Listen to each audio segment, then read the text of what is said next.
hello, everyone, and welcome back for yet another episode of the Waterlife Debrief podcast. Once again today, I am joined by our discipleship pastor, Kevin Burns, and our lead pastor, the man, the myth, the legend. Let's see what you did Todd there. Braswell. Yep. Little switcheroo there. The true legend, I know, Todd keep Braswell. everybody on their toes. I know. Happy Mother's Day, everybody, to all the mamas out there. Hopefully you're listening along. This is the Mother's Day edition. Yes, absolutely. With only one mother. That's what I was about to say. Two, I don't know what we are, but we contributed. But anyway. Yeah, exactly. That's true.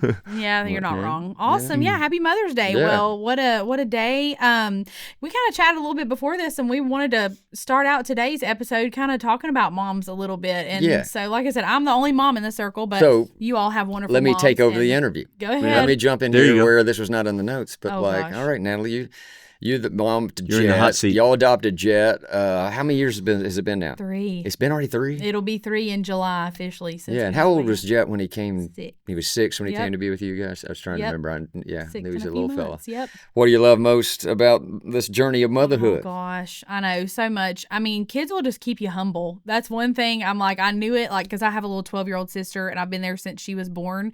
So kind of like a little mama to her. But I'm like, whenever you have a kid in your home all the time, and that was one thing for me. I'm like, I want to be the same person at home that I am everywhere. Like, I never want my son to be able to be like, my mom is one person at church, but she's different at home. Like, that's been one thing. So I'm like, okay, I need to walk the walk, talk the talk, lead by example, and things like that. And so trust me, my son is the first one to like, Mom, that is not the fruit of the Spirit. That is, and he's got the 10 Commandments up on his wall. And so I started with him whenever he was real little. I'm like, okay, buddy. And I didn't use it as a weapon, but I was just kind of like, okay, I'm going to tell you why that wasn't the right choice or whatever. Here's the 10 Commandments. That decision violated 3 of them. And so we chat about it. And so he memorized those pretty young and all that stuff. But we really try to lead by example. But they'll keep you humble if you step out of line or anything like that.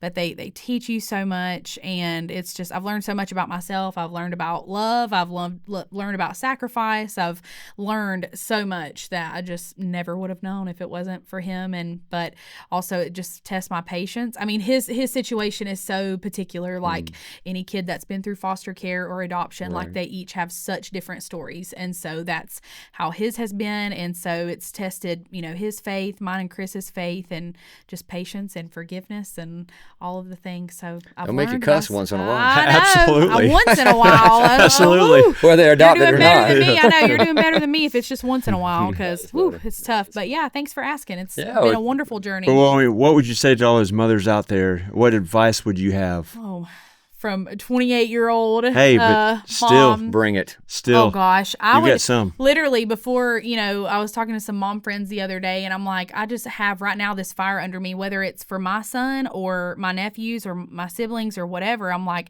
I am mad at hell for going after our kids right now. Like, that is Hashtag women of fury. I know. Yeah. I'm telling you. I'm really I'm not am. kidding. And so I'm not kidding. Like, nobody else is going to fight for your child's salvation more than you are. And like every single day, not only do, I fight for me and my husband and trying to make sure that, we're on the right track and things like that. But I look at my son, and unfortunately, like with his life, so much of his innocence was taken from him so early.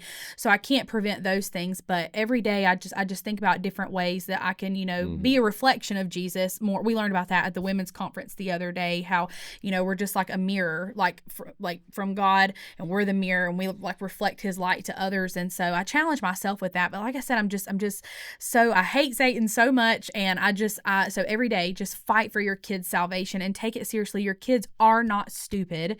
Like so many people, I think that they just think, oh, I can just say whatever in front of my kid and they won't remember it. They won't hold it against me. They don't know any better. And even if they do try to like smart back to me, then I'll just put them in their place because I'm the mama and I said so. But I'm like, kids catch on to things so quick. Sure, so my advice would just be fight for your child's salvation. And I know that hopefully, I mean, that's not a overly like, oh, of course you give the spiritual answer, but I'm so serious. Like that is what is my heart cry right now, is for my child. Well, and that's salvation. it. Of course. There's nothing more important than that. Yep. The Bible tells us, to raise our children in the training and instruction of the Lord. It tells fathers to do that. Yep. And parents obviously work together to do that. There's nothing more important than that. Is there heaven and hell? Yes.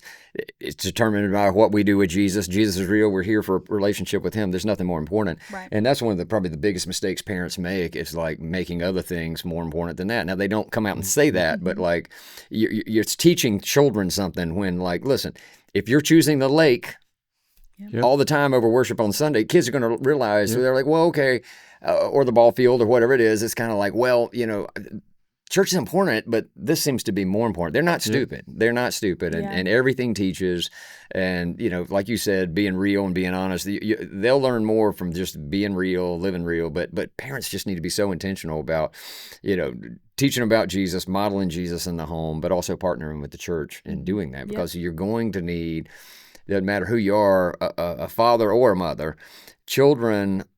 We need to understand this. Children always need other good, godly adults in their past that are reinforcing and teaching the same kind of thing that you're wanting on that biblical worldview. It's incredibly important to do that. And that's been some of the best conversations that we've had is, after Wednesday nights or even on Sundays, but really Wednesday nights have been really big for Jet. And he'll, we'll sit in the car and he'll be like, I'll be like, what did you learn about today? And he can, tell me everything that happened, and we'll be able to talk about, okay, like, and I love how, you even tell the adults, like, the things that we learn about in the Bible, so they're not just Bible stories, they're Bible events. And so I'm able to really explain to him, this is how it still applies to us here today.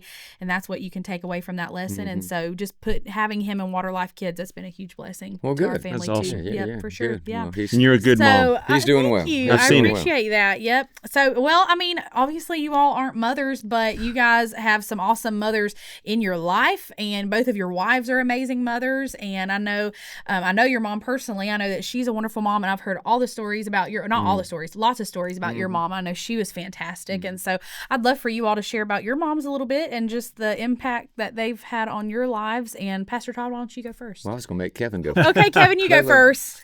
Well, and Shout out to I Kathy. was blessed, and of course, y'all know her around here. But what you see is what you get. And early on in life, of course, I had some medical hardships and some things that I can't imagine that she went through at 6 months and 2 years of age. But she's always put God first. She's always been selfless. She's always sacrificed for the good of others. And realistically, I'm grateful that she set the example for all. And a lot of times you talk about that Proverbs 31, woman, but I mean, literally, I'm blessed that my mom was and is one of those. And I mean, of course, y'all seen her now, and I mean, she's got a servant's heart. She does. And with that, of course, whereas my dad provided a lot of structure, and leadership in the home, she provided the support, if you want to call it, the systems and the direction. And I was blessed with two sisters, but again, Mom kept us on the straight and narrow, and I'm just thoroughly blessed. And then, of course, as you get married, you don't know exactly how that's going to change, right. And I'm blessed that it didn't change at all. Yeah. I mean, she loves Leah like she's her own, and genuinely, and so I'm just very blessed, and my kids see the example of a godly lady through their Grammy, and so again, I'm just very blessed to have a Christ-like, selfless, sacrificial, and servant as a mother. Awesome. Amen. Awesome. Yep. Yeah, so my mom died about 12 years ago from cancer, but man, what a blessing she was to me. If there's one thing, two things I knew about her that were givens, she loved Jesus, she loved me. Like, I've never doubted that my mama loved me. I mean, there was no doubt about that. To a fault. I'm like, Mom, I'm not that good. Yeah. Like, I'm not that lovable. But she was always that way. I probably miss her the most at family kind of things. Like, she loved the holiday stuff. So she loved Thanksgiving. She liked using the fancy china and cooking, feeding everybody. She loved that kind of stuff. When the boys graduated high school, went into the Army, had those graduate, that's the kind of stuff she loved, the birthdays for the grandchildren. She would have loved all that. So she just loved that kind of family thing. That was, really big to her. I mean, they were always, she and my dad were always real supportive of the idiotic things I involved myself in. I mean, because I wasn't like you, Kevin. You played ball, and Natalie, you did as well. I was horrible at that and was not good. So I found these weird things like surfing and skateboarding. Yeah, somebody's got to do it. There you go. And then later on, it was bike racing. It was different things like that. But like, I found climbing. I found all these sports that scared my mother. Because she's thinking I'm going to kill myself. I fell and broke my back one time climbing and. Looking Glass Mountain over near Brevard, fell and hit the ground, and she was not real happy with that. But she, they were supportive of that to the point where our entire backyard was a giant skateboard ramp. Like the entire thing Wow. was a big half pipe back there, and they were always real supportive of that kind of stuff, which was fun. But I think I worried her sometimes though too. There's I don't know if I've told you this. I think I might have talked about it here at church, but my oldest friend in this planet, on this planet, is Andrew Hare, and we met when we were 4 years old. You know, we were just always good buddies, and they went to the Episcopalian church. We went to the Baptist church, very different. And I remember the first time I went to their church with them, it's like, what is this? It's like aerobics, standing up, sitting down, reading, kneeling down. I knew that wasn't Welch's grape juice at communion. That was different. But anyway, I remember going to their church. Well, Andrew's older sister got married and at the Episcopalian church, and like at the Baptist church, we got punch. Yep. We don't have champagne. Well, I don't know anything of this stuff. All I know is I see this sparkly stuff and these glasses, and Andrew's older brother, who I idolized, and his cousins that were older were like, "Hey, Todd, Andrew, have one of those." I'm like, okay. I toss them back. Get another one. Okay.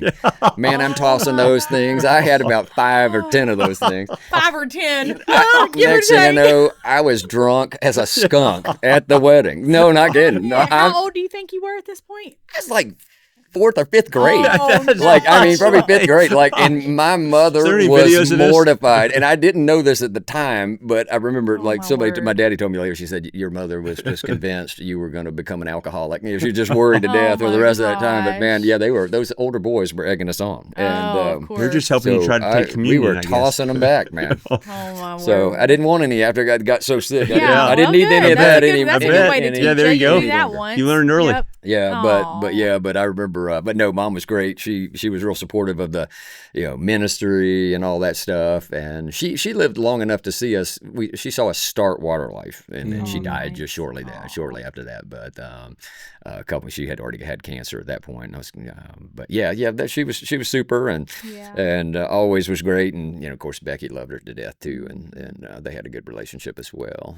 I always heard about her jewelry and how she was No, always done up anytime Yes, she'd go anywhere, and Mother never went anywhere without full makeup. Like, she's an old Southern woman, all made up, and she was always. Becky's got a lot of her still, like her jewelry, and wears that stuff. Yeah. But she was fantastic. Of course, Becky's fantastic too. She is all she ever wanted to do is be a mom. That was like. That's what she wanted to do, and she's been a great one. It's funny when she won't tell you this, but I will. When we were in seminary, I was working in the church. She was working, and we were trying to get it knocked out in 3 years, trying to get that master's program done because she wanted babies. And I'm like, I can't handle babies, whatever. So she had timed it. So like literally, she knew I was graduating in May of 96 or whatever it was, and she backed up 9 months and said, we can start trying now, and like, so that we're game on. As soon as I told her, I said, we got to just clear seminary. So she's like, we can start now. I'm like, well, if I gotta, I gotta. Anyway. But she's been, I always tell the boys all the time, I said, good grief. I said, you guys are incredibly blessed like I am. Becky's a way, way better mother than I am a father. I'll just be honest about that. She's tremendous. And she's great grandma too at this point, watching her with the children. She's so good. She's got that. BB is her name. Yeah, she's got that child whisperer thing. I don't know, but she can also toe the line. Like Yeah, she one of them can. was throwing a little bit of a strong-willed thing the other day, and Becky was cracking on that one good. So we didn't let that happen with our boys either. Yep, But yep. it's funny. We didn't have a lot of Becky and I did not have a lot of rules for the boys, but family-wise, we had we don't lie. That was one. That was a major thing. We don't lie, and do not disrespect your mother. Yeah. Like, we don't do that. Absolutely. That's kind of the rules. That's kind of two of the guiding rules we had. We didn't have a lot, but obviously we honor Jesus as a family. Right. But blessed to have good mother figures. My grandmother, grandmother Braswell, was fantastic. She was 4'6" of Scotch Irish terror, and a sense of humor as well, which was great, and she was just awesome. But I miss her too. But good. I do not have the story like some people do of, like some people tragically have stories of, bad moms, bad dads, whatever. Like I didn't have that. I had a good upbringing, so I'm blessed for that. And like I said, I knew Jesus was first in our home. Right. Absolutely. And I'm thankful for that. And my mother, taught me the Bible. My dad did too as well. And thankful for they had us in a good Bible believing church. And I was saved through the ministries of that by going up to RA camp and called to ministry there. Becky and I got married there. I mean, so it's a lot of big things at First Baptist Columbia, but that was due to my parents' influence and having them there. My mom prayed for me all the time. She said that, always let me know that. So I appreciated that. Yeah, like I said, I gave them a lot of gray hairs from the dumb activities that I involved myself in, but there, I miss her. I miss her most. I miss my mother most when it's those family days because she loved that stuff so much. And I'd always think, oh God, Mom would love to be here for that because she just loved that stuff. And she's a good cook too. Yeah. Holy smokes. So. But anyway, Well, just briefly, I mean, my mom, thankfully, you know, she's still here with us and all that stuff. And so I have a very close relationship with my mom. We went and had dinner last night together, actually. And so she had both Macy and I. So I'm the youngest. I do like to brag on it. I am the youngest. We're 2 years apart. Everybody thinks we're twins. But so mom you look way younger than her. Oh, thank you. Contrary to the guy at the barber shop. Sorry, Macy, if you're listening. I know. I would have to agree. Thank you. Well, if anybody ever, we always make people guess. We always put people on the spot. Who do you think's older? And like, if they vote me, I'm like, it's because I'm so wise, Macy. That's the only reason. It's because it just radiates off me. But so, I mean, contrary, you know, my mom was a single mom, and so she raised me and Macy primarily by herself. I mean, just some family members here and there and different things like that. But my dad, you know, he lived in Indiana, and so she had to do a lot of things by herself and work 2 and 3 jobs a lot. And, you know, so a lot of times, like, she'd go to work, she'd come home, she'd be slap tired, she'd go home and go to bed. And it was like not a whole lot, you know, Macy and I, we had each other growing up. But I mean, like you kind of said, you know, we've always known that our mom loved us and everything that she did was for us. And I mean, it's not easy. Like, you think about how bad the economy and different things like that are right now, and it's like just being a single mom. Even back then, I mean, you had to work like 3 jobs just to make ends meet. You got 2 kids you're taking care of, and so I tell my mom all the time, I'm like, I just can't imagine the sacrifices that you had to make. And I saw a quote one time online, and it said, you know, whenever you get frustrated with your parents, or if you're not seeing eye to eye with them, just remember, like, it's their first time being a parent too. And so I look at my mom, like, she was so young, like when, like, she and my dad both were so young. You know, they had Macy first, then they had me, and then they weren't married very long. And so she was just so young, and she was figuring life out. And so I'm like, I can't imagine all the things that were stacked up against her. And so, like I said, thankfully, you know, God is just, we've seen God at work all throughout our lives and all throughout our family. And he was there with my mom. Whenever my mom didn't have anybody else, he carried my mom through just some really, really tough times. And so I'm thankful that she stuck with it and she persevered. And like y'all are, you know, like you said with Becky being BB, my mom is an excellent nana to, she's got all boys though. She's got 4 grandsons. And so like they keep her on her toes. She doesn't know what to do with boys. She's like, I had 2 girls. I don't know what to do with all these boys, but she does a great job. And I've got a wonderful stepmom who's great to my 2 sisters and all my 2 other sisters and all that stuff. And my one grandma's up in heaven, so we miss her like crazy. She was a wonderful influence just in our spiritual journeys and teaching us about Jesus growing up. And then my dad's mom is still with us, and she's wonderful. And so all kinds of wonderful mother roles and things like that in our life. So I'm thankful. So all together we say here today, thanks, Mom. Yes. happy Mother's Day. Happy Mother's Day. Thanks for all you do. So grateful for all the moms and all the ladies out there. Absolutely. Yep. Well, so now at this point in the podcast, we're going to kind of take a hard right. Segue. So much for that. But anyway, so really kind of, I don't want to say a heavy topic, but definitely a very important topic. You know the listeners are out there. Everybody in church this morning is sitting out there thinking, what kind of idiot is this? Why does he speak about this topic on Mother's Day? It's like, it's because it's how the order. I like, we love you, moms, but like we're working through a series. Yeah, we've got some big. I mean, it's big stuff. I mean, it's impacting our lives right now and our children's future and all of that stuff. So it is. It all ties together. I think it's pertinent for the culture and the way that moms lead. I think it was appropriate. Yep. So big topic, Israel. So we'll see. Become this huge topic. Yeah. So why don't you kind of cover a little bit, or like kind of where we're going to go in today's podcast, just so people kind of know the direction. Well, and even the reason, like, I've never really had to spend any time. I started ministry in 1993, I guess, so it's going on a while. But literally in those 33 whatever going on years, like, I've never had to deal with this topic. It was always understood, and we support Israel, love the Jewish people, pray for the best, want to see them come to Christ, that sort of thing. And I watched in the last year or so just like this dumpster fire of just rise of anti-Semitism.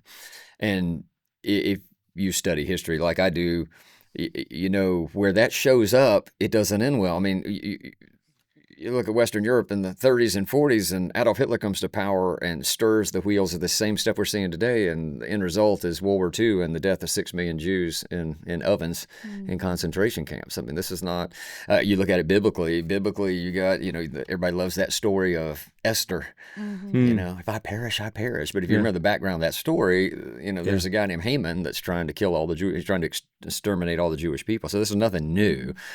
Hatred for God's people, but we're seeing it big time. And what caught me off guard is like, one hand, I was not caught off guard. So you got October 7th happens, and this terrible, terrible thing over in Israel where the Hamas terrorists come across the border, infiltrate, and just kill men, women, children, by the boatloads. They make videos of it, laughing, celebrating, this kind of terrible thing. And so on the backside of that, immediately you saw leftist Marxist people from college campuses protesting with all this Free Palestine, stuff. And you're seeing that right now. You see these groups that are doing that. And, that sadly doesn't surprise me anymore, because with leftist Marxist ideology on just, these college campuses, they're teaching young people that Western civilization is always the problem. It doesn't matter. It's all Western civilization is always the oppressor and the oppressed. And so they are looking at that through that paradigm of, well, yeah, they came across the border in October 7th and killed a bunch of people, but they were right to do that because they're oppressed, and Israel's the oppressor. Now, that stuff's just nonsense, absolute nonsense. But that's the same mindset that you saw with Charlie Kirk as well. Oh, he's an oppressor because he's oppressing people with his words. This is the stuff they use. And so the oppressor, that boy has the right to shoot him in the neck. This is the mindset on college campuses. And I'm, leftist Marxist ideology is a threat to Western civilization. Now the problem is with that, and it's just an absolutely anti-God mindset. There's a reason every time you get a communist takeover where Marxist ideology reigns, they go after the church first. They just hate God, hate all that stuff. And so it was not surprising to me to see on the one hand, oh, well, it's college campuses, and here are these, these crazy indoctrinated young people that are following what they've been taught, which is oppressor mindset. So you see all that kind of stuff, today. It gets. I don't know about you, but I get tired of they're always making it out to Western culture. Mainly white people are always the problem. There's no other problems in the world. Oppressor mindset. It's just nonsense. But anyway, you kind of expect it from that crowd these days, and now you don't maybe expect the level of anti-Semitism. And what's interesting about that, if you look at some of the folks that are out there protesting like that, with their lifestyle choices, if you ever dropped them in one of those countries, you took them to Palestine, they'll be dead in 10 minutes. Yes. They would kill them in 10 minutes for their beliefs and their lifestyle, because, they're not playing that in these crazy Muslim countries, right? Yeah. And so it's interesting, you see that, but that was not surprising to me. It's disappointing, because, good grief, how many Americans, these young people are being taught to hate our country? It's just, America's terrible and broken and all this stuff. It's like, there's a reason people want to come here. Yeah. But that's what they're being taught and indoctrinated. And by the way, I'm getting us off target, but that's part of the Marxist leftist ideology playbook. You got to demonize a culture, demonize a history. Everything's broken, so you got to tear it down and start over. That's part of the playbook, right? So they've been doing it. So it wasn't surprising when that happened. But what was surprising is when you see, here's the political left over here, leftist ideology that all of a sudden is rising its head and they're just hating on Israel, anti-Semitism there. And then you start seeing it on the political right, on the far right politically. And that I did not see that one coming, because that one's surprising, because that had not been there. And so you even start seeing people that have done some real strange changes. You watch Tucker Carlson. Used to like to listen to him. I don't listen to him. He's done this crazy change and is off on conspiracy land, and he's gone nuts. And one thing, let me give everybody something for free here that is listening today. Go ahead. Pay attention to messaging. Pay attention when stuff changes like that. When all of a sudden you see somebody who's had a stand over here, and all of a sudden they do this radical, all right, what happened? Somebody paying you money? What happened to have such a radical fundamental change. Right. Same thing, Candace Owens lost her mind. She's out there Yep. spouting all this stuff. And then, there's people like, that terrible guy, Nick Fuentes, who's out there doing the same exact thing. And he's just, and sadly, a lot of young men are listening to him because they like his outspokenness, because I think a lot of young guys, young men these days are tired of this nonsense, and you got to have your speech controlled by all these, politically correct people. And I think that's refreshing for those guys, but his beliefs and things are terrible. Nobody needs to listen. If you want to listen to a Nick, listen to Nick Freitas. How about that? Listen to him, young guys. But you start seeing this, and it's kind of weird. It's like you got the political left over here, political right over here. They agree on nothing. But we agree we're going to unify on hating the Jews, on anti-Semitism. I don't think that's a good thing to be unifying on. So this is just really kind of strange to me. And what was disappointing there is not just the political sides of it with left and right buying into this stuff, but it starts drifting into the church a little bit. Listen, 33 years of this, I've never gotten questions about Israel much and our response and whether they're still the chosen people. These are all these questions you're getting. All of a sudden, the last 8 months, I'm getting it multiple times. And that's why we talked about it today.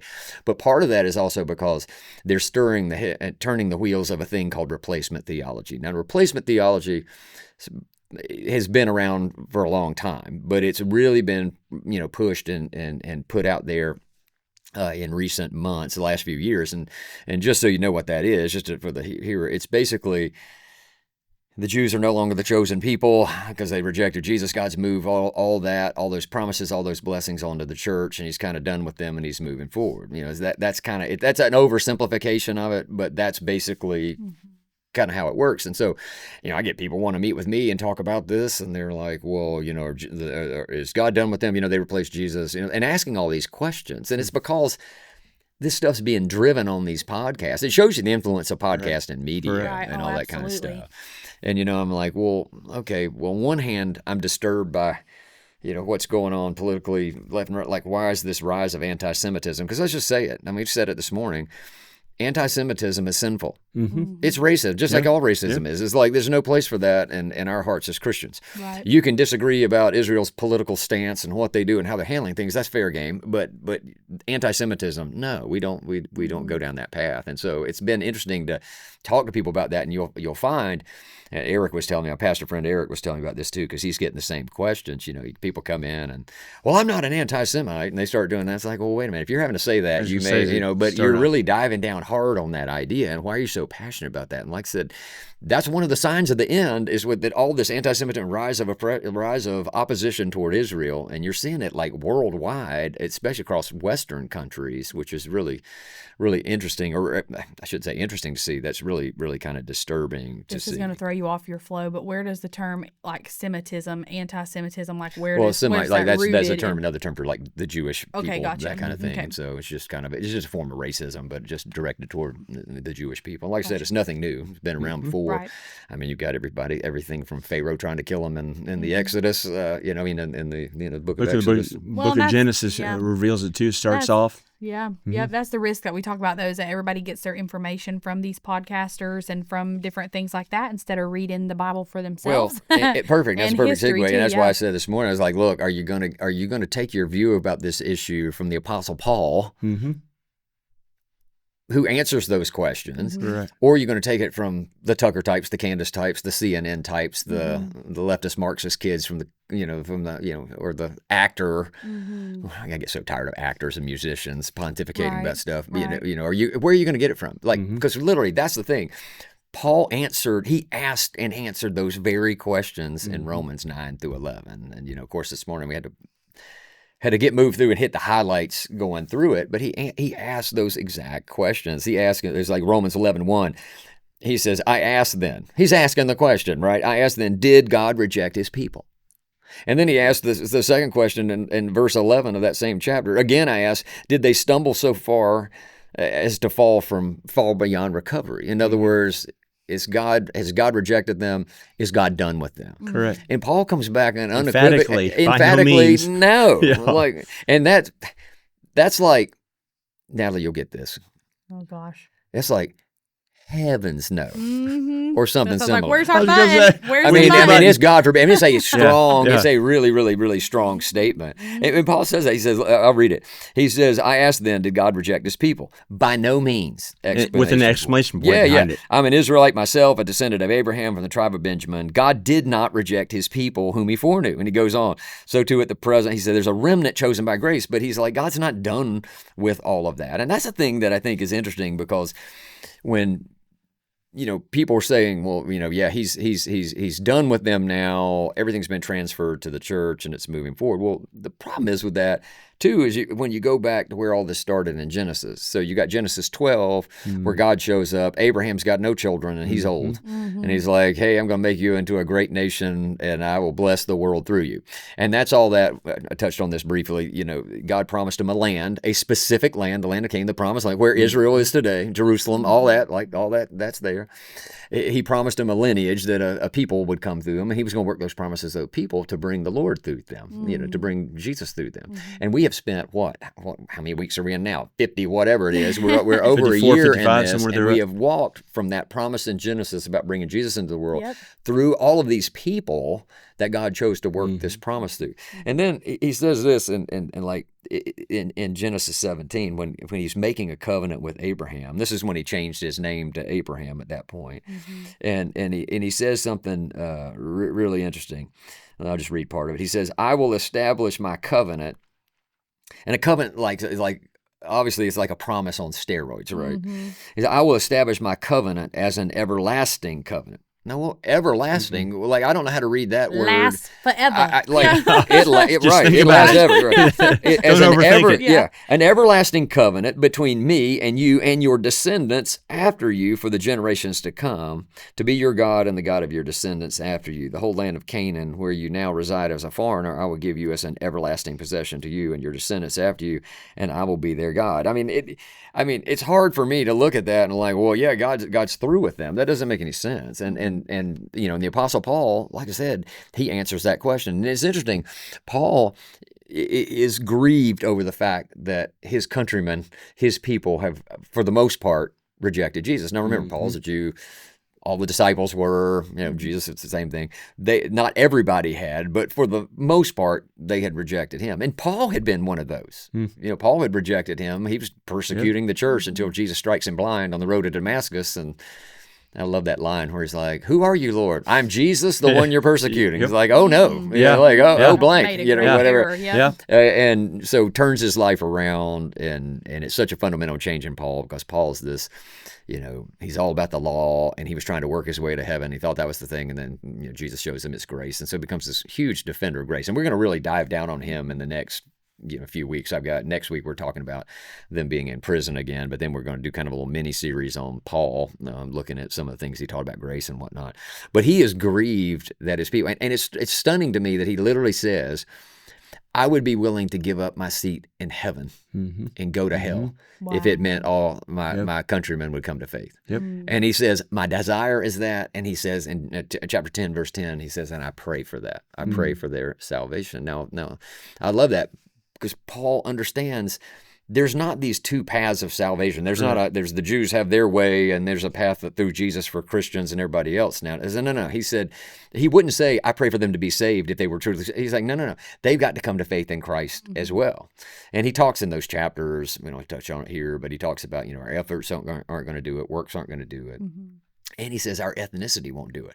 He said your genetic, is that who you come from, who your daddy was, and what people group. He says you can trace it all you want back to Abraham, but that's not an automatic thing that's going to get you to heaven. You got to know Christ. And so he's real clear on that. And Paul will follow this pattern every time he goes into a town. He goes to the Jews first, and he preaches Jesus. And then he goes to the Gentiles. He does that every time.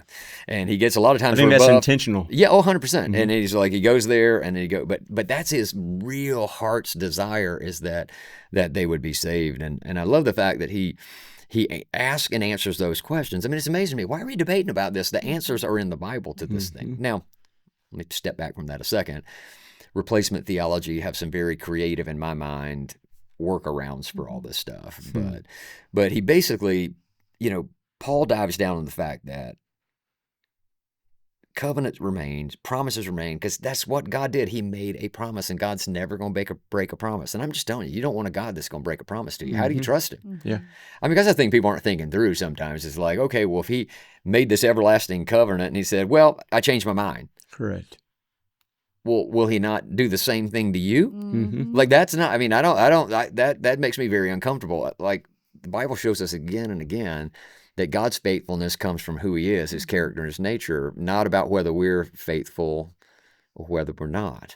And that's good news for me, because I can be a little fickle. Absolutely. As I said this morning. All of us can. And so Paul's like diving down on that. But what's so great about it, and I know you've studied this, Kevin, as well, but like, he starts to lay out this thing about, well, let me tell you what God's up to. And we've been talking about that all the time in this series, that God has a plan. God has had a plan for the foundation of the world. He's had this plan. He's made that promise, and he's been working, and that's still at play. And so he starts walking through this dynamic where he says, look, the Jewish people who've rejected Jesus as Messiah, that's a partial thing, and that's a temporary. Not everybody has. There's a remnant. He keeps using that word. But then he says, but it's temporary. He says, until the number of the Gentiles comes in. He says God's given this window where he's put the gospel out to the Gentiles, and he's bringing them all in. And he kind of says in there, like, it's kind of fun. He's like, to make them envious, that they would want what they want. But he's got this time. He's grafting the Gentiles in. And he says, until that number comes. God knows the number. God knows the day or whatever. And then he says at the end that what's going to happen is they will move from rejection of Jesus to revival in Jesus. They'll come to faith in Jesus. And so he says, and so in the end, he said, all Israel will be saved. And he portrays a day coming when the mass amount of people in Israel, the Jewish people, turn to faith in Jesus Christ, into a saving faith. And so that's one of those things. If you see that start happening, you start looking up. Yeah, Jesus is right around the corner. So for people who are like new to this and totally what do the Jews believe about Jesus? Just because, obviously, like we're saying, there's one way to salvation is through Jesus. So what do they believe? They will believe that he was a teacher and this, that, and the other. They just don't believe that he's God, and they don't believe he's the Messiah. Right. So they they're still looking for, well, some of them aren't anymore looking, but that they just rejected Jesus as the Messiah. And the reason, and if you want to go back and say, well, why did they do that? Because the sad part is, you see all the time, we've been teaching through the Gospels in recent months, all the back and forth and the controversy Jesus has with the Pharisees and the teachers of the law, the Bible people, the people that were the Bible scholars who knew the signs of the Messiah. And they were all like, the blind see, the dead are raised. I mean, all the things Jesus was doing were proof of who he was and what he did. But they kept trying to, we're going to ignore that. He must be doing that by the devil, or he must, it's sad that they missed it all, but they totally did. They looked at him and they missed it. And the main thing they missed was they were hoping Jesus was going to come and be this warrior king that was going to kick out the Romans and take over, and it was going to be peace on earth, and he's got an earthly throne and all this. Instead, he comes as a suffering servant. And see, all this is in Isaiah, and they kind of missed that order. They missed that part of it, and so they reject him for it. Now, he is coming as that warrior king. Absolutely. That's the next time. Right. He shows it when he cracks heaven open next time, and he comes back. And I remind everybody, and he puts his foot on the Mount of Olives in Jerusalem. Like he's coming back to that land. Right. Like he's born there. He taught there, did miracles there. He was crucified, dead, buried there, and resurrected there, and he comes back there. He will put his foot on the Mount of Olives, just like he left. And so that's the main thing. But they just missed that part of it. They just don't recognize him as the Messiah. Gotcha. Yeah. When you mentioned already, but you mentioned grafted in. Can you expound a little bit more on that so our listeners, can understand that a little bit different and not misuse it as some of the narratives try to misuse? I think a lot of people maybe haven't really thought about this until all of this has Well, probably not. Yeah, because it's not been a thing. It's not been a thing. And they're hearing different things on different directions. Yeah, I mean, basically, he makes this argument.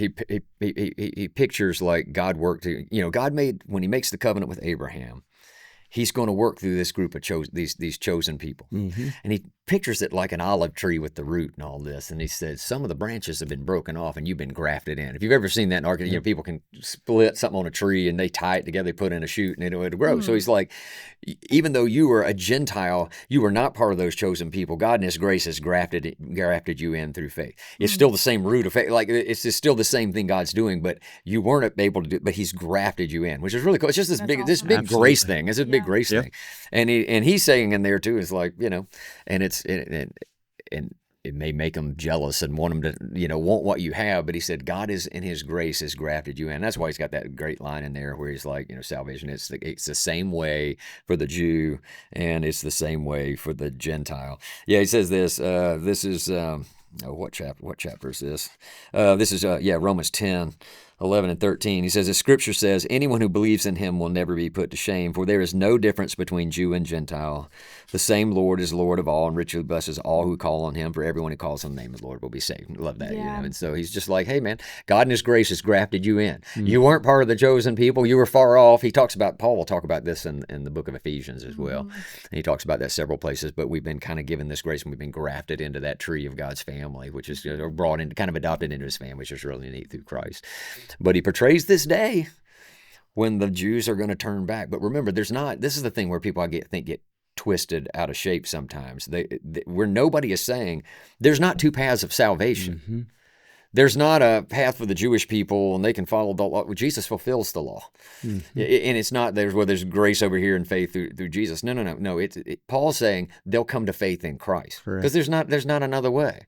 What does Jesus say? There's no other, there's no other way. I'm the way, the truth, the life. No one comes to the Father but through me. And so God in his grace has grafted us in through Jesus, but he's portraying, it's like he's not done with the Jewish people. They're going to turn back to faith in Christ. And that's why I don't understand why everybody's so hostile. We ought to be praying for that. Right. Yeah. Paul prays for that. We should want that. Right. I think it's important, for our listeners and each one to remember the gospel story. I mean, and you alluded to it as far as God hasn't rejected, God hasn't canceled, God hasn't abandoned anyone, but he wants all to come to repentance. And when we think about it, is that we've got to, any kind of hostility or division, goes away from the gospel itself. And so, we've got to, and you alluded to it this morning, about reflecting back on God's faithfulness. And faithful to keep the promise that started back in the covenant of the Old Testament times. Right. And he's always going to be faithful to his promise and faithful to his people. And what's interesting is the context of this too, and we didn't even touch on that, but Romans is a big book and a long book, and it's a heady book. And, Paul's, been previously talking about sin and what it did and how it's your problem and mine. We've all sinned, fallen short of the glory of God. Wages of sin is death, but the gift of God in Christ Jesus. And he's starting about doing what God did to put that, to fix that through Christ. And then he gets on over there into chapter 8, and that's one of my favorite. That's probably the most well-loved chapter in that book, because he starts walking through the promises that we have as Christians, the things that we can trust God for. And he says, there's now no condemnation for those who are in Christ Jesus, right? And he says, if God's for us, who can be against us? He says, God is working for our good, even through the bad. What can separate us, or who can separate us from the love of Christ? Nothing. He goes through that. And so we got all these things, and it's kind of interesting because he switches gears there in chapter 8 and go to chapter 9. He starts talking about this Israel stuff. And I think what the background of that is, he's like, he wants people to know you can trust God in these things. And apparently that question was going on too as well. Like, what, does God still have a promise? And he's like, and he dives down on that to say, you can trust God because God's faithful to his promise. He's faithful here. He's not done with them. He's not rejected them. He's not finished with them. They haven't fallen so far that he can't do something. No. Right. They're coming back around. God's working out his plan. He's grafting in the Gentiles, but he's taking it somewhere. So he's like, you can trust God. And that's important just to understand that I think, a lot of people don't understand. I think we think everything that God does is going to be conditional on what we do. And that's, I'm glad it's not that way. Right. I mean, God's faithfulness is not determined by ours. I mean, God's not like, I'm going to only be faithful to Kevin if Kevin's faithful to me. I mean, man, if that's the case for me, I don't know about you, Kevin, you're better than I am. And I'm in trouble. We're in bad luck. And even when we are unfaithful to him, he's faithful to us. And that's the story so much of the time when you watch the story of the Old Testament. We walked through this in the Origin series. God's people are constantly chasing after false gods and false idols. And God's got to raise up a prophet to come in there and give them the word and straighten them out. There's the loving discipline of God, but God just never gives up on them. And he's not going to. I mean, it's like, I don't understand why people would be so hostile toward a group of people like that. To me, it's Right. Christian people. I don't get that at Right. all, because I'm like, well, like Kevin, like you and I got some similar life experience about some people that We're hostile. difficult. Difficult, yes. The people, Very like, true. even my worst enemy, I would not wish to go to hell. Right. Absolutely. Like, I mean, I don't Absolutely. understand that kind of mindset. I mean, might wish them to get a rash or something, Yeah. that's, whatever else, but, diarrhea, something like that. True. But anyway, I would not wish them to go to hell. And I'm just Right. thinking, it's weird. It's almost like with some people, they've got just this spirit, it's like, well, they rejected Jesus. Well, so did you. Correct. Right. Until you Correct. bent the knee to Jesus. And I like Yeah. that word, Paul in Romans 10:10, he says, like, until the full number of the Gentiles comes in. And then he says, and basically, and all Israel therefore will be saved. Like, they're going to receive Christ, which is going to be fantastic. Well, I think we've got to be careful because those hostile or difficult people, and if we're not careful, spiritual warfare can affect any of us. But those hostile and difficult people are being used to get people to deter or walk away from church, walk away from the gospel, and ultimately will lead them to go into a devil's hell. Yeah. Yeah. So, and I don't know if you're going to cover this here in a little bit, so just pump the brakes but one thing that I have seen, and like I said, I'm not fully submerged into a lot of this stuff. I try to stay off social media as much as I can, but I think even if Bible aside, which we never take the Bible out of anything, but I'm saying for people who aren't believers, who are looking at this as more of just a nation versus a nation kind of thing, they look at the United States and they're like, why are we getting involved in this in the first place? And second of all, like, if our allegiance is to, like, the nation of Israel and not the government of Israel, like, why are we allies with people who people view them as, like, doing terrible things or, like, not making good choices and different things like that? So even if it's not for, like, you guys have obviously given all of the context here as far as, like, God's chosen people and promised land and different things like that, but like currently right now in our government, people don't believe that we should be involved with anything that they're doing. Well, yeah, so what do you say to that? Some do, some don't. I mean, but there's also these conspiracy theories. I love the one that's like Netanyahu and Mossad and all this have something on, so Trump's doing what they want him to do, like Trump's a puppet. Trump doesn't do anything. That one's, to me, that one's laughable. I mean, like, Trump's going to do what Trump's going to do. Like, I mean, that one to me is laughable.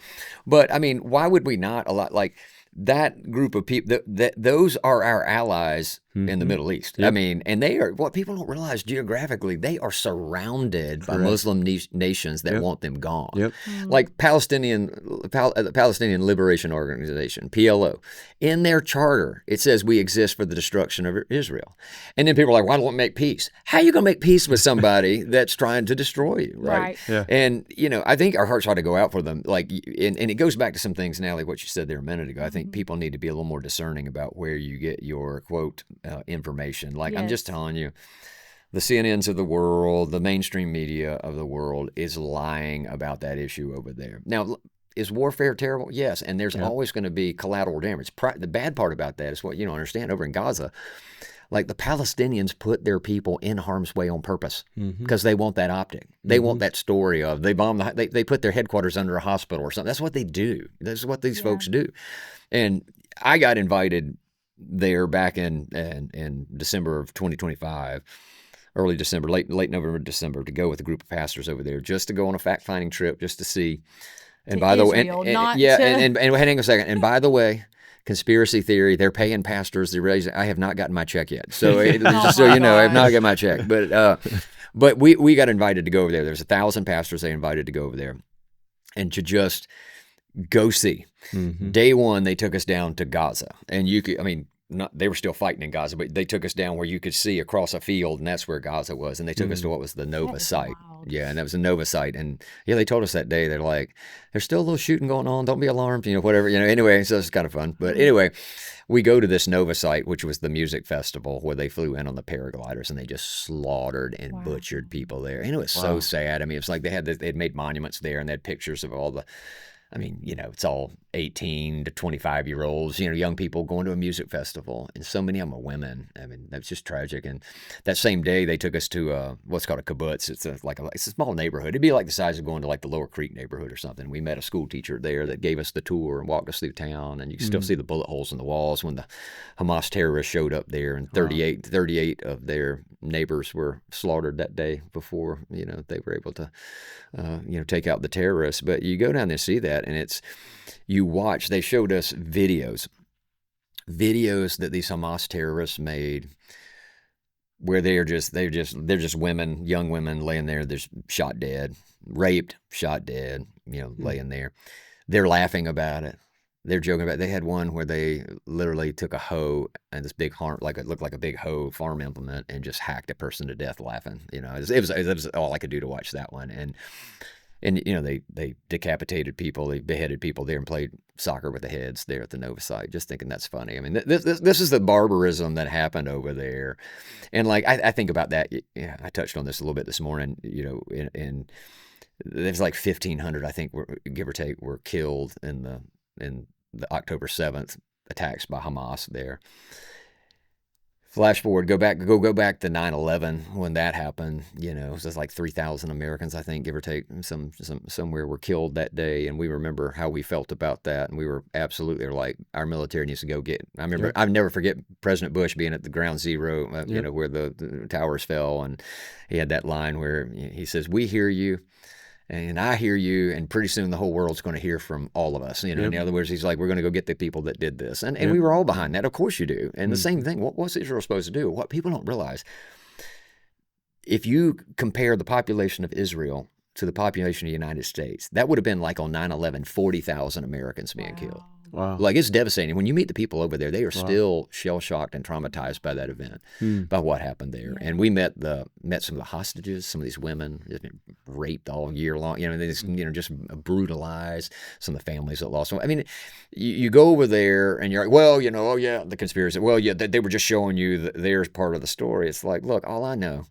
is some people came across the border and slaughtered people and took great pleasure in killing women. Like, I think Israel was right to go back after them and put the hurt on them. I mean, and unfortunately, warfare is always going to have collateral damage and all this, that, and the other. And having the right view about this thing doesn't mean fundamentally you have to agree with everything the Israeli government does. Correct. We don't do that with our government. Yeah, correct. Yeah, and you don't see that in the Bible. You see prophets in the Bible. God's got to send prophets. Even Jesus did. They're going to stand up to power and just like, man, you're off course here. I mean, but fundamentally, like, I don't understand why people just have such a hatred toward, Jewish people right now. And it bothers me that's in the church more than anything. But I'm just, the proof of it, like, think about it. Let me back up, say this a different way. When you watch what's happening, that's a spiritual fight. There's an enemy behind that. Right. There's an enemy behind that. Yep. Right. Because you see it just everywhere, all over the place. All of a sudden, like I said, political left, political right. Oh, we just are the one thing we've got in common. We're hating on the Jewish people, and it might be for different reasons. Oppressed, oppressor over here, and this other group. Well, we shouldn't be caught up into their wars or whatever else. But still, it's just it's an alarming thing. But I am just going to tell you right now. I mean, the narrative they play, and it is not the truth. When you go over there and you just see the carnage, and you can see that old man, a school teacher, just an ordinary man, walked us through that town. 38 of their neighbors killed that day, butchered that day. Not soldiers. They didn't attack military bases. Yeah. They killed men and women and children. And like, you don't think we wouldn't be fighting mad on that? You don't think we would take a big stick to people? And we should. Yeah. Absolutely. Like, you have to defend themselves. They are surrounded by nations that are all Islamic. Who want to move Israel off the map. So they're kind of isolated out there. So I don't know. It is sad to see. So I know earlier you said, kind of be careful of where you're getting your news at and things like that. Do you have any suggestions for people of where to, and we're going to talk about an opportunity here in a little bit to get the real side of the story for everything that we've talked about here today. But do you have any like good kind of news resources? I mean, conspiracy theorists are out of control. I think that's one thing. I mean, like, everybody is taking it. You've got some people that are like, kind of just dabbling in conspiracy theories, but then people that are like deep into it. And so it's like so dangerous. So for people need to be discerning and run some logic too. So let's talk about Candace. You and I have talked about her a little bit. Well, like Candace, got going on this Charlie Kirk stuff and all the conspiracy there. And Candace, she's got this, she's trying to get views. Right. And this kind of stuff stirs up viewership. So what does she do all the time? Oh, I've got some secret information. Yep. And she never reveals what it is. I've just got this insider information. And I'm like, well, prove it. Show us what you've got. And they never do that. They just move on to the next thing, right? And that keeps people pushing it. Oh, it's a conspiracy. I can't say. It's like, look, at some point, call flag on the play on that. Like, but you also got to watch things like, when people are doing these giant reversals on things, like Tucker was over here and now he's over here. I mean, pay attention to that stuff a little bit. It is hard in our world to get the truth about a lot of things. Sometimes you kind of have to dig around and kind of like, sometimes I'll look at this news source and I'll look at, well, what does this one in Europe say about it? Just kind of look at it and then just try to piece it together. But, we know people hate Israel, so you're not going to get a fair shake there. That oppressor nonsense is everywhere, and you see it all over media, whether it's media in America or it's worldwide. So you got to be careful with that. But for me, I want a biblical worldview about this. I want our people to have a biblical worldview, and the biblical worldview is like regardless of what you think about whether we should be involved in Iran or whatever, like that's a different issue. But but let's just understand what God says about the Jewish people, and that He's not done with them. They don't have a separate way of salvation. It's nothing different than it's all through Jesus. But Paul says He's not rejected them. So I don't need to go back and try to figure out some theological workaround to say they reject them. That's what this replacement theology to me is. It's just this kind of workaround of these things. I mean, I'm just a little, and maybe I'm very simple. God says a covenant's everlasting. I don't know how to read that otherwise. And I know God's faithful and He doesn't break His promises. Absolutely. But I think you challenged all of us this morning when you talked about don't be hostile. Okay, don't be indifferent. You just talk about biblical worldview. Right. Develop a biblical worldview, if I could spit it out. But then also being watchful. I mean, I think that alludes back to your question. Being prayerful. Of course, knowing this all goes back to the gospel. And then, of course, I love how you tied in the grace with being hopeful. And then it all turns back around to being thankful for the gospel and God's faithfulness in the promise. Yeah, we should be, as Gentile people, thankful we've been grafted in. Yeah. Yes. And thankful that God worked a plan through these folks. Absolutely. And pray for their salvation, pray for their peace, and the peace of Jerusalem, as the Bible says. You pray for that. And get excited to watch it, because you start seeing revival happen over there. You start looking for Jesus to crack the world wide open. Ready for it. And I'm telling you, He's going to come and He's going to put His foot on that Mount of Olives. That's someplace we go in Israel. You go to Mount of Olives, and that's a neat place to sit there and just kind of think, man, we're on the Mount of Olives. And while I was on that trip with the pastors, they did a worship service that Sunday morning on the Mount of Olives. That was pretty cool. Wow. We were singing on the Mount of Olives, and I was like, man, Jesus could be cracking the thing wide open. He's like standing on the Mount of Olives. Like, here we are worshiping Jesus. And that worship that day is going to even be better. But it man, it's a interesting place. Natalie, I know you're going with us when we go to the Holy Land this year, and it's a great place. And let me say this: when I've been there, people ask, "Do you feel unsafe?" I'm like, man, I felt more unsafe running in downtown Atlanta than I have over there. But there's all this stuff about the Jewish people. They're spitting on Christians and stuff like that. I've never seen any hostility when I've been over there. Now, I will tell you this: when you step out to the Arab territories, where we go to Bethlehem, that's a different vibe there. Oh, wow. You can feel the animosity there. They want your money. They want your money to buy the olive wood things, but you can tell that's an uncomfortable vibe to me. Wow. But the people there, I mean, it's just like anywhere. There's a culture wherever you go. It's kind of funny. I had to condition Becky when she went there, because Becky is the raving extrovert Southern woman who speaks to everybody. Good morning, good morning, good morning, good morning, and they don't make eye contact. It's just a different culture. Yeah. It's just a different cultural thing. But we've met some wonderful people there, great friends there and stuff. Been a good place to be. We've never had we've had good experiences there, and even when we didn't, I'd still be praying for their salvation. Right. Absolutely. Why not? So I just don't want people to be hostile. And I love the biblical truth we see from Genesis to Revelation, that when God has a plan, He's always going to work and complete the plan. He always finishes what He started. And it's the same thing when God makes a promise. He's going to keep the promise. He made a promise to Abraham. It was that promise to bring Jesus into the world, and Jesus makes these promises. I'm coming back. Yeah. You can take that to the bank. I don't care you asked about UFOs. That's in the topic. We'll have to do a podcast. Like, I don't care any about that. Like, I mean, we'll talk about that, but like, Jesus will come back. I have full, take it to the bank. He will step back unto this world, and he's stepping back on the Mount of Olives in that land. So God's not done there, and people, they're going to turn back to faith in him. So I just think that's cool. The last big battle was right there too. You go to Mount Carmel, and there's that Valley of Megiddo where Jesus is going to slaughter them. The forces, mighty warrior, like, take care of it. Absolutely. Yeah, it's like people are like, oh, it's going to be a big battle. Have you read that book? It's not a battle. It's like a slaughter. Jesus opens his mouth and everybody's dead. I mean, it just destroys everything. I mean, it's just like, I mean, I just love it, but it's all in that land, and it's neat how everything is so compact there and stuff. And like, for instance, like when you go to Jerusalem, there's the Temple Mount, and that's the the big place you go. And of course, the Muslims took it and they built the Dome of the Rock on there. But see, what people don't realize, that's Mount Moriah. That's where Abraham was to sacrifice Isaac. I mean, it's that spot, there, and God does all this stuff, sets it all up right in that little area, and it's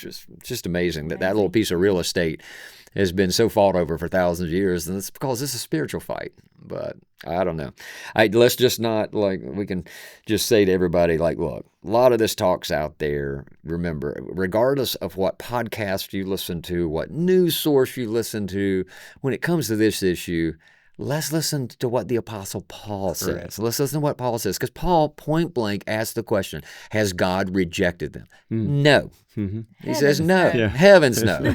And then is God through with them? Is he done with them? No. He says it's just temporary. It's partial. Yeah. He's doing something, but they're going from rejection to revival, which is just exciting. So I don't think. Sure. But anyway, cool. If you don't agree with it, Todd at waterlifechurch.com, whatever. I'll argue with you, I guess. But I'm not going to argue with people about it. I'm just like, the Bible. And I know sometimes people are like, well, you're not theologically blah, blah, blah enough. And that's, I'll be honest with you, with some of the guys that love to get into stuff, and some of the reform guys, they're such an arrogance sometimes about we're more theological than everybody else and blah, blah, blah, and all this stuff. And I'm like, I just learned that, like, the gospel's pretty simple. And if it said, whosoever believes, I don't know any other way to read that than whoever believes. I don't like, no, it's just these. I'm like, I'm sorry. You can call me stupid. You can call me, well, you're just not enlightened and you don't know the Greek word for that. Okay, fine. Well, like, whatever, fine. Yeah. But I don't think the gospel was designed to be confusing. Absolutely. God wanted clear. Simplicity. And then when Paul, and it's the same thing, when Paul says, has God rejected his people? No. Mm-hmm. By no means. Yep. With an exclamation point. He's still got a plan. Yeah. So let's. Why don't we just think, okay, there's my answer. Right. Like I said, you can disagree with geopolitics and maybe how Israel handles things. That's fine. I mean, whatever. You can disagree with that, and that's fine. But to go down the path of anti-Semitism is always going to be wrong. Yeah. And that's going to be sinful, and that's not what we should do. And it'd be better off to not be hostile and indifferent, but to pray for the peace of Jerusalem, pray for the salvation of the Jewish people. Yeah, absolutely. Because that's what God wants to do, and that's what he says he's going to do. Right. Absolutely. So let's go with that. Yeah. So there you go. Awesome. Yeah. Well, thanks for all your insight. So why don't you go ahead and tell everybody one last thing. Why don't you tell everybody about the opportunity that's coming up tomorrow and Tuesday? Yes, and so if you want to hear from an Israeli, Ronnie Simon, our guide from Israel, will be here tomorrow, be here Monday night, and we'll be here Tuesday night, 6 o'clock both nights, doing a seminar called The Israel-Palestinian Conflict, and I like the title, Narrative versus Fact. Mm-hmm. Yeah, narrative versus fact. What's the truth? Now, let me just say something. Ronnie's an interesting guy. His parents went through the concentration camps in Germany. They were from Romania. They were Romanian Jews, put in the concentration camps, survived the Holocaust, immigrated to Israel. Ronnie grew up there. Was in the Israeli military officer, got out of that. He's a historian, and he's our guide when we go to Israel. And he's fantastic. He's become a friend, and he's super knowledgeable about the Bible stuff. I mean, the theology. I mean, just the history of all that happened in that land. He's fantastic. It's just he's a great guy. So he's going to be our guest, but he's going to come and kind of give us the walkthrough of the truth of what went on there. Now, for those of you who are like, well, he's kind of one-sided. Well, okay, but let me just tell you this: he's not even a fan of Netanyahu. He'll tell you, he's not a fan of the guy that's in charge over there. Mm-hmm. But he's been there. He's been on the ground. He knows what's happened. Being former IDF military, he knows what has been done, what has not been done, and how the world's portraying this. So it's going to be a real eye-opening thing. I'd invite anybody, man, get a friend, come on out and hear what Ronnie has to say. He's a wealth of information. Yeah, and he's talking about different things both nights. So it's like 8 sessions total. It is not. Yeah, and just understand, it is not. We're gonna. He'll be going doing a session each night. They're two. It's not. He's doing the same presentation 2 nights. Right. It is a 2-part thing. So come both nights, and then don't bail out on Wednesday night for Toxic Identity. Come back to that, but come out and hear Ronnie 6 o'clock each night. We're going to let him do his presentation and then open it up for some questions at the end. But I promise it'll be a good thing. And what we talked about this morning, it dovetails real well. And we actually plan things here. There you go. A little bit. There you go. Very intentional. There you go. Yep. Who knew? Who knew? Yeah. Well, thanks again so much for your insight and just tackling a big topic like that, just with, like you said, biblical worldview. That's how we have to view everything. And so it's just important that you bring the word about everything. You don't tiptoe around topics, and we appreciate that about you. Well, yes, we do. Glad to do it. It's always fun to do it. And I always love it. The Bible's got clear and direct answers. I mean, like I said, people can say I'm stupid, but that's fine. But Paul makes it clear in Romans. I'll just go with what he says. That's There right. you go. We'll go with the Bible every time. Yep. All right. Well, again, happy Mother's Day to all you moms. We hope that you've had a wonderful day and that you've been celebrated all weekend long. And most of all, we just look forward to seeing you here next week. Again, I want to say, I talk to people every single week that say, hey, I've been loving the podcast and things like that. So you all keep interacting with us. We normally share reels from the podcast on social media. So be sure to share those with your friend and get the word out there. And if you ever have any questions whatsoever about anything that we talk about here, anything you hear during the sermon, anything you see floating around on social media, you've got questions, be sure to send them to podcast@waterlifechurch.com. We monitor that all the time, and we will be more than happy to answer your questions here. And especially if you want other AI photos of Natalie that I can put on the big screen. No, Let us know. I'm ready for I'm that. all about it. joke We want to more. die. I really No. am. All right. Well, we will see you right back here next week.